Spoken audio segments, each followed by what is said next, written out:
ಆತ್ಮೀಯ ಬಂಧುಗಳೇ, ಶ್ರೀಮದ್ ಭಗವದ್ಗೀತೆ ತತ್ವ ವಿವೇಚನಿ ಟೀಕಾ ಅಧ್ಯಾಯ 6 ಆತ್ಮ ಸಂಯಮ ಯೋಗ.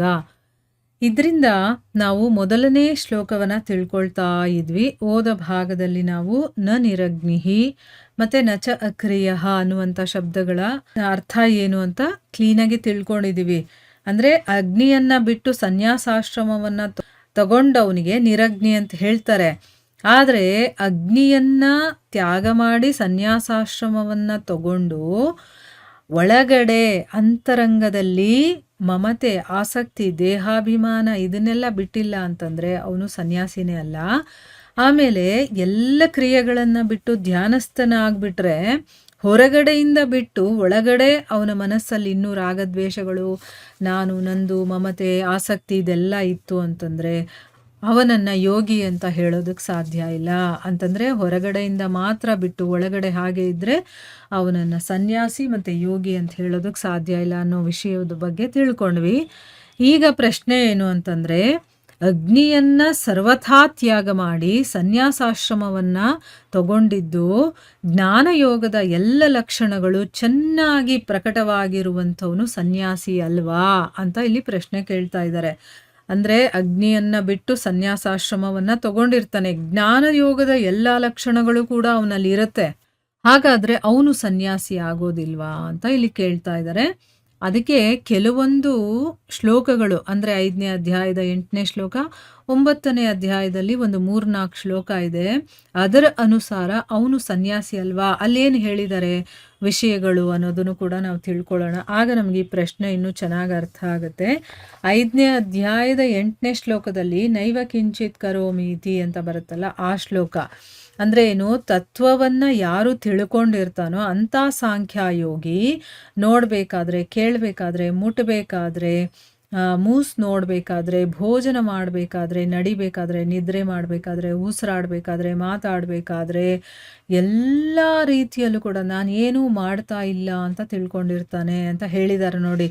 ಅಂದ್ರೆ ತತ್ವವನ್ನ ಯಾರು ತಿಳ್ಕೊಂಡಿರ್ತಾನೋ ಅವನು ಈ ರೀತಿ ಯೋಚನೆ ಮಾಡ್ತಾನೆ, ಆಯ್ತಾ? ಅದ್ರ ಬಗ್ಗೆ ಹೇಳಿದ್ದಾರೆ.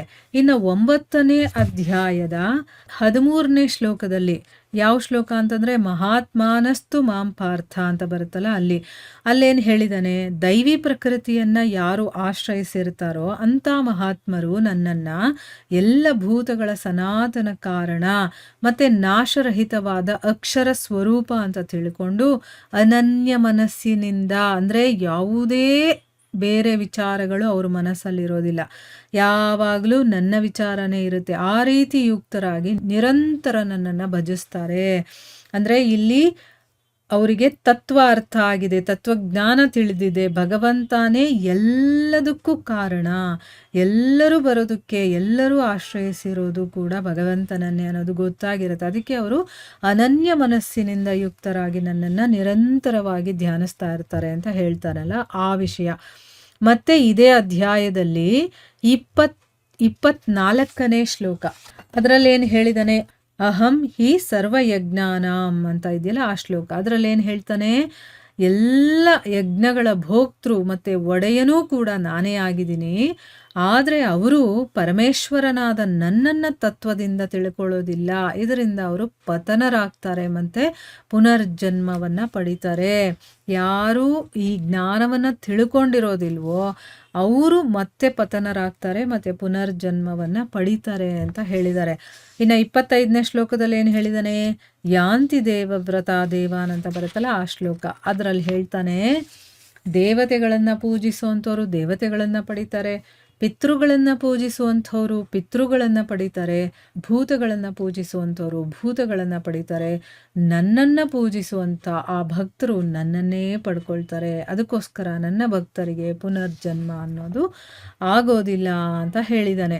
ಇನ್ನು 26ನೇ ಶ್ಲೋಕದಲ್ಲಿ ಏನು ಹೇಳಿದಾನೆ, ಪತ್ರಂ ಪುಷ್ಪಂ ಫಲಂ ತೋಯಂ ಅನ್ನುವಂಥ ಶ್ಲೋಕ, ಅದರಲ್ಲಿ ಏನು ಹೇಳ್ತಾನೆ, ಯಾವ ಭಕ್ತನೇ ಆಗೋಗಿರಲಿ, ನನಗೆ ಪ್ರೀತಿಯಿಂದ ಪತ್ರವನ್ನು, ಪುಷ್ಪವನ್ನು, ಫಲವನ್ನು ಅಥವಾ ನೀರನ್ನು ಯಾವುದನ್ನಾದರೂ ಅರ್ಪಿಸ್ತಾನೋ, ಆ ಶುದ್ಧ ಬುದ್ಧಿ ಇರುವಂತಹ ನಿಷ್ಕಾಮ ಪ್ರೇಮಿಯಾದ ಭಕ್ತನು ಪ್ರೇಮಪೂರ್ವಕವಾಗಿ ಅರ್ಪಿಸಿದಂತಹ ಪತ್ರಪುಷ್ಪಾದಿಗಳನ್ನು ನಾನು ಸಗುಣ ರೂಪದಿಂದ ಪ್ರಕಟನಾಗಿ ಪ್ರೀತಿಯಿಂದ ನಾನು ಸ್ವೀಕಾರ ಮಾಡ್ತೀನಿ.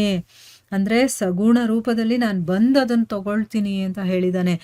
ಈ ರೀತಿ ಒಬ್ಬ ಮನುಷ್ಯ ಅಗ್ನಿಯನ್ನು ಕಂಪ್ಲೀಟಾಗಿ ತ್ಯಾಗ ಮಾಡಿ ಸನ್ಯಾಸಾಶ್ರಮವನ್ನು ತಗೊಂಡು ಜ್ಞಾನಯೋಗದ ಈ ರೀತಿಯ ಎಲ್ಲ ಲಕ್ಷಣಗಳು, ಇಷ್ಟೊತ್ತು ನಾನು ಯಾವ್ಯಾವ ಶ್ಲೋಕದಲ್ಲಿ ಏನೇನು ಹೇಳಿದ್ನೋ ಆ ರೀತಿಯ ಲಕ್ಷಣಗಳೇನಾದರೂ ಅವರಲ್ಲಿ ಕಾಣಿಸಿದ್ರೆ ಅವರು ಸನ್ಯಾಸಿ ಆಗೋದಿಲ್ವಾ ಅಥವಾ ಸನ್ಯಾಸಿ ಅಂತ ಅನ್ನಿಸ್ಕೊಳ್ಳೋದಿಲ್ವಾ ಅಂತ ಇಲ್ಲಿ ಪ್ರಶ್ನೆ. ಈಗ ನಮಗೆ ಪ್ರಶ್ನೆ ಅರ್ಥ ಆಯ್ತಲ್ವಾ?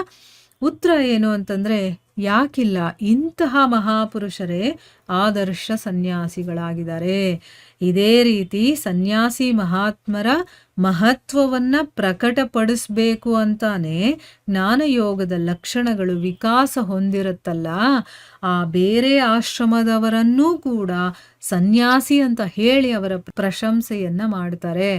ಈಗ ಅವನು ಸನ್ಯಾಸಾಶ್ರಮದಲ್ಲೇ ಇರಬೇಕು ಅಂತೇನಿಲ್ಲ, ಅವನೇನಾದರೂ ಗೃಹಸ್ಥಾಶ್ರಮದಲ್ಲಿದ್ದರೂ ಅವನ ಒಳಗಡೆ ಈ ರೀತಿಯ ಜ್ಞಾನಯೋಗದ ಲಕ್ಷಣಗಳೆಲ್ಲ ಅವನಲ್ಲೇನಾದರೂ ವಿಕಾಸವಾಗಿದ್ದರೆ ಅವನು ಯಾವುದೇ ಬೇರೆ ಆಶ್ರಮದಲ್ಲಿದ್ದರೂ ಕೂಡ ಅವನನ್ನು ಸನ್ಯಾಸಿ ಅಂತಲೇ ಹೇಳೋದು. ಇದಲ್ಲದೆ ಅವರನ್ನು ಸನ್ಯಾಸಿ ಅಂತ ಹೇಳೋದ್ರಲ್ಲಿ ಸ್ವಾರಸ್ಯವಾದರೂ ಇನ್ನೇನಿರುತ್ತೆ ಅಂತ ಹೇಳ್ತಾ ಇದ್ದಾರೆ. ಅಂದರೆ ಈ ಗುಣಗಳಿದ್ದರೆ ಸಾಕು, ಅವನು ಯಾವ ಆಶ್ರಮದಲ್ಲಿದ್ದರೂ ಅವನು ಸನ್ಯಾಸಿ ಅಂತಲೇ ಅನ್ನಿಸ್ಕೊಳ್ಳೋದು ಅನ್ನೋದನ್ನು ಇಲ್ಲಿ ಹೇಳಿದ್ದಾರೆ. ಸೊ ಇಲ್ಲಿಗೆ ನಾವು ನಿಲ್ಲಿಸೋಣ. ಹರೇ ಕೃಷ್ಣ.